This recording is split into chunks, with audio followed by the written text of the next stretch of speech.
What's up, everybody? Thralls Metal here once again. I'm Necroc Nick. I'm Jamin John. And we have yet another album review for you. And we're going to cap off this week with some thrash because we haven't gone over enough thrash here lately. I know we had Hyrax this week, but I feel like last year we didn't cover enough thrash. I saw a thrash album I wanted to cover, and actually I've covered this band before in the past. We're going to go over the latest offering from Chemicide, Violence Prevails. This also comes out on the 28th of February on Listenable Records. This band formed in 2008 in Costa Rica. This is their fifth album overall. I got into them with their third album, Inequality. Actually, it was a review I did forever ago on the channel through Screaming Toilet, which you probably have to go pretty far back in terms of our channel's history to find that one. I mean, pretty much like the first, I think, couple months this channel existed. I think that's when we did Screaming Toilet stuff, so. I don't recommend going back that far. I don't either. Please don't. It's probably hella awkward. Not saying as though what we do now isn't awkward, but I think we're a little bit better at it. We're just better at being awkward now. Yeah. And for those that don't know about this band, this is just some high-octane, mean as shit thrash metal. I would have been one of those people that didn't know about them. Surprise, surprise. I know what you're thinking, right? How Jamin John has heard everything. There's no way he's never heard this. Well, I've never heard this band. So. And we're back to square one. Yep, right back where we started. So I had a redeeming moment this week, but it's shot to hell now because I'd never heard this band. But I'm stupid for not having heard this band because I like it. One of the reasons I like it, and I think everybody will hear this when they first get into it, is this doesn't sound like a new band at all. This sounds like thrash metal between like the late 80s, we're talking about like 88 to 89, and then the early 90s, 1990, 91, 92, somewhere smashed in the middle of that is this band. This band reeks of old school Sepultura, old school Slayer, some Enforced, some Creator, stuff like that. It is just a nasty, gnarly listen. Yeah, even compared to Inequality, which, I mean, definitely had its roots firmly planted in, Slayer, also bands like Morbid Saint, Devastation. This sounds decidedly more raw and ugly. The guitar tone on here is just full of that, like, classic sizzle. And this band being in Costa Rica, there's this interesting thing on this album where it definitely feels like it has one foot in the North American scene, like kind of Bay Area, and then one foot firmly planted in the South American scene, namely with like Sepultura, Sarcophago a little bit too. And you get this cool mishmash of different styles of thrash in here, but all played with like peak intensity. This is the kind of thrash that I generally kind of gravitate to, where it's more about like the outright hostility and explosiveness rather than, trying to go too much for the melodic side. The first three tracks in here are vicious as hell. Do As I Say, Not As I Do, Red Giant, and Systematic Decay. All of them bringing tons of riffs, lots of groove on here too, which I was kind of surprised by because when I think of like South American thrash, I don't think of any slow bands because I'm pretty sure they don't exist. But yeah, we're loaded with dive bombs, D beats, snarling vocals, and production-wise, again, like that's kind of like the big thing here. It does not sound modern at all. It kind of sounds close to like an Arthur Risk style mix, though this was mixed by Martin Furia, who plays in Destruction and has worked with a number of different bands along the way, and he gave this thing a very raw sound. In fact, when you finally get some moments where the guitar is like really isolated, like namely on the song Prey of Failure, honestly, it kind of sounds like the tone on Ride the Lightning, like that overdriven mega crunch. So yeah, once again, beefy, crunchy guitars, and absolutely snarling bass, although I think the bass may be a little bit too high, but it's not a big deal. It's got, again, that classic sound. When I say classic, I mean late 80s, early 90s. I can't believe I'm saying that it's classic, but I guess I am classic at this point in the game, so whatever. Big punchy drums, and like everything has just kind of a sizzle over it, and again, nothing modern sounding whatsoever. The vocals are pretty, I wouldn't say out front, but they sit at a good place in the mix, and most of it's just like barks and yells. Not a whole lot of growling going on here, but again, very akin to early Sepultura. Yeah, there's like a fair amount of reverb on the vocals. I mean, and most of this album too, but the vocals in particular, like you get a lot of that like extra echoey shout. Plus there's some backup vocals, which can vary from like strip gang vocals to like almost some like death metal roars. Like you hear like, at least like a more hardcore sort of roar on Parasite, which honestly, this album has some like metallic hardcore moments on 100%. it. Big fat grooves, broken down riffs. Even the vocal phrasing on a song like Parasite, you get the whole, it's only the drum and bass playing while I'm shouting and then the guitars can play. And yeah, it's just driven by these just stomping, mean, moshing grooves. And riff work on here is just blistering. It is intense on every single track, regardless of how fast or slow they're going. And that's another cool thing about this album, too, is the tracking of this record. They do a great job of mixing faster and slower songs together. Sometimes you get all grooved. Sometimes it's just balls out, like the song Violence Prevails. That one just doesn't really slow down. Neither does Chokehold. Chokehold is off to the races, and that's it. But it's just cool how it's not like back-to-back bangers. Like, they do a good job of mixing in the groove with it, so you're not getting all one formula all the time. Honestly, when they're flying, that is kind of my favorite. Like, the title track and Chokehold are two of my favorites. The whole back half of System Decay, a lot of that song is more groovy. Like, you get some good 4/4 time stomping grooves, big chuggy riffs. But the back half, they kind of isolate a riff for a second, then they just go into this Slayer-like fit. Same thing with Supremacy. In fact, that song is mostly instrumental when it comes down to the build. You get these clean, haunting tones, very reminiscent of Sepultura. Once again, I was definitely thinking of like Inquisition Symphony and Beneath the Remains. And then it gets into this, it's kind of the Rain and Blood stomp. It's a percussive bass hit. Like, it sounds like he's just punching the bass. Big, solid, open chug. It kind of builds with this energy, and then you get this isolated machine gun fire riff, and it is off to the races. But even then, the vocals don't pick up for a little while. In fact, the vocals only kick in past the halfway mark. Yep, to be honest with you, I thought it was going to be an all-instrumental track. It was definitely on that path for a good long while, and even after the energy swells and it gets out of the acoustic section and it gets, heavier and louder and faster, there still were no vocals, and I was like, way to go, guys, and then they kicked in. And that's not a complaint, but, I thought it was going to be instrumental. I mean, it might have been like an afterthought. I was like, yeah, we can, just throw out a couple of bars and do another socio-political rant, because this is definitely steeped in a lot of, I would say modern issues, and even complemented well with some samples here and there. But it doesn't hurt the song. It's just kind of that does seem like an afterthought. And then you get into this just stupid heavy chug at the end just to kind of cap off the song.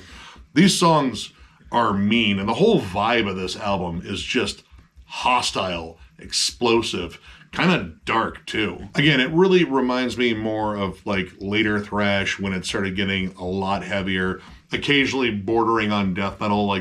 There's not any outright blast beats on here, but there's some definite death metal intensity, stuff that would border on Possessed a little bit. But again, like we said, this isn't one gear. And I really like that because the songs are varied. You get good mid-tempo sections on here. This feels like it all kind of wants to kind of go fast immediately, but there's a remarkable amount of restraint building towards those faster moments. And then seizing the opportunity as soon as they have the chance to just go fast. Like Chokehold, that song is 2 minutes and 17 seconds, and it pretty much kicks off it just heard that little alert that you have minimal amount of seconds to finish the level of Mario Brothers. Oh shit, I need to fucking beat feet. Yep, gotta go, shit. And then there's 3 covers on here, one from Los Crudos. That's right, we're that band. There's another word in there. There's another word, but we can't say it. We're not going to say it. Nope, not going to do it at all. And I've never heard the original of that song, so I have no idea what's going on. Nick hasn't either. I mean, it's still a decent song. It's a lot of fun. It's very punky, a lot of down-picked riffs. I mean, you get a good chanted refrain of the song title, which I'm not going to fully say. Can't say. There's a lot of fun in it, though. There's a really good, kind of groovy breakdown for that main riff, and then the whole end of the song kind of just does that, we're slowly speeding up and freaking out. Yep. I don't know, I might actually have to look up the original. And then the last track on the album, Hear Nothing, Say Nothing, See Nothing, is a Discharge cover. And there's a noticeable production change. It's definitely geared, obviously, to being more punky, but, gone is the sizzle, gone is some of the crunch on the guitars. The drums have gone from being punchy and thick to, a little bit more thin. I mean, it's kind of appropriate for the band they're covering. They gave it a punk tone. Now, apparently the drummer was only partially in on it because, I mean, he was doing more than just D beats. Like, there's some, fun grooves. He does some, like, double time stuff. Like, it's definitely a more metallic drum performance than the original. But then, speaking of metallic, they covered 72 Seasons from Metallica. Which is a weird selection. Like, I had to think, like, how many bands out there, like, newer thrash bands actually cover newer Metallica? Like, in this case, the newest Metallica. Right, like, I don't know, you normally think of, people covering, like, One, or, like, Mastodon doing Orion, or, like, any number of people that have covered old school Metallica over the years. But to hear something new, I will say this, it's better than the original. Now, they cut, like, 4 minutes out of it. Yeah. But, when you got a drummer that can actually drum, it does a lot for the song. Well, they sped it up drastically. They made it harsh. Like, they made it sound like a thrash song. Sorry, Metallica. And I really don't necessarily have a problem with that song. Like, I do think it's one of the better ones on that album. But, you get to hear an actual drummer play fast as hell. Mm-hmm. They just kind of beef it up. I don't think they quite nail the melodies on it. No. But, like, this is a more kind of raw thrash band. I do think they nailed the solo, though. Yeah, very straightforward. I thought it was actually pretty spot on. Yeah, like, note for note, like, it's pretty damn close to the original one, but the whole energy and the whole vibe of the song, it's almost unrecognizable unless you, like, really start picking up on the melodies. Which melody isn't a huge thing on this album. A lot of this is raw, snarling, biting. I mean, again, they took a more melodic Metallica song and turned it into, like, a Slayer fucking jam session. Yeah. It was like, you know what? Let's fuck with their fucking buddies a bit. It's noticeable in the guitar harmonies pretty much across this album. Yeah. They're really good at those, like, very Slayer, Jeff Hanneman harmonies where it's supposed to be creepier, more sinister, more ominous. When it comes down to, like, the attempts at, like, more melodic passages, it doesn't quite hit as hard. Well, you'll notice several times in the record where they attempt it, but they kind of abandon it. It's almost like they thought, like, let's try this out. Fuck it, that didn't work. So let's throw a harmony, or let's throw another galloping chug or something. Like, they kind of abandon melodies before they complete them. Yeah, and that kind of goes for the leads, too. While I like the dive bomb-ridden leads that are all over here, they actually generate a lot of cool atmosphere. Mm-hmm. And there's just sections where he's just, like, doing, like, some weird atmospheric stuff behind the riff that just kind of makes it sound more, like, aggressive. But in terms of melody, there's not a tremendous amount to be found there. And there were, like, a couple of moments where I felt like they were just kind of out of their element a little bit. Pray of Failure, well, I love the main riff on that song. Like, it's honestly one of my favorite riffs on here. It has this straightforward 4/4 time, like, for whom the bell tolls sort of stomp to it. Yeah. And it's got this great build, and then when it gets down the verse, it does this stuttering kick off time groove, and it kind of completely threw me off. Like, if you're gonna, like, work behind this riff and this rhythm, I kind of wanted them to stick with it, and it just kind of, like, lost a little bit of momentum. I mean, it gained it right back, but it kept kind of reverting back and forth to that. Personally, I like that groove. I can see where you're coming from in the sense that it kind of threw off the energy of the song a little bit, so maybe, like, take that groove and put it somewhere else, but that groove itself I really liked. It just didn't quite fit where they put it. Yeah, I mean, again, like, on a verse, like, that's the thing. Yeah. Like, maybe for a bridge or something like that, or like a transitional part. Transitional, like, leading into a breakdown or something, that would have been a cool setup. And while I like the more metallic hardcore bite that is on Parasite, the harmonies on that one kind of felt off at points. And again, it was just something that I kind of noticed that just, like, kind of hampered the song, because the song itself is just a beatdown. Like, that one honestly has, like, more in common with, like, Earth Crisis than it does, like, a lot of the thrash bands. Yeah, very hardcore. Oh, yeah. The chuggy fucking riffs on the double time sections on there are, like, some of the heaviest ones on this album. But there are points where they try to harmonize the two guitars, and it just doesn't feel like it completely lines up. But then again, like, the guitar tone itself, it's really not built for, like, super melodic passages. No. It's designed to be squawky and chunky and heavy and mean. And see, I thought the harmonies in that song were cool, so I'm going to go ahead and disagree there, but that's okay. But overall, I'm going to give this 3.5 stars. Honestly, I really enjoyed this for the most part. Like, this is just brimming with energy and anger. and, well, just like a lot of like just open hostility towards whatever their targets are. Yeah, shit. I can at least say some of the targets are probably the drum heads. This is just a vicious, like pretty fast-paced but pretty varied album. Again, there's stuff that reminds me of a lot of like North American thrash and then South American thrash. Like when this band decides to go full throttle and just embrace, like, again, like Sepultura and Sarcophago, like stuff like that, man, like the energy is just fucking explosive as hell in here. But regardless of where they go on this album, they have riffs, even if they're riffs from other bands that they're covering, which the covers are pretty fun. And honestly, I kind of like this reimagining of 72 Seasons. It's kind of, again, like unrecognizable, but in a good way. If you're a big fan, again, of, I mean, we've already gone through a lot of bands, but I mean, Slayer, for sure. Sepultura, definitely. Creator, especially like some stuff around Coma of Souls, like I really got that on Red Giant. And some more modern bands like Enforced and Sadistic Ritual, too. Throw that one in. Yeah, check this out. I really like this album, to be quite honest with you. I'm going to go ahead and give it 4 stars. I thought it was really entertaining. Again, the variance between going faster and the groove, like the pacing of this album is really on point. It never took away my attention. I like the transitions in here too, especially when they go from grooving to really fast. They always throw in some kind of really cool transition. There's always a really cool drum turnover or these big, I don't want to say atmospheric swells because there's not a whole lot of atmosphere, but they really utilize the guitars well to make the energy kind of explode before the band explodes themselves. It is riffy as shit. There's not a single song on this record.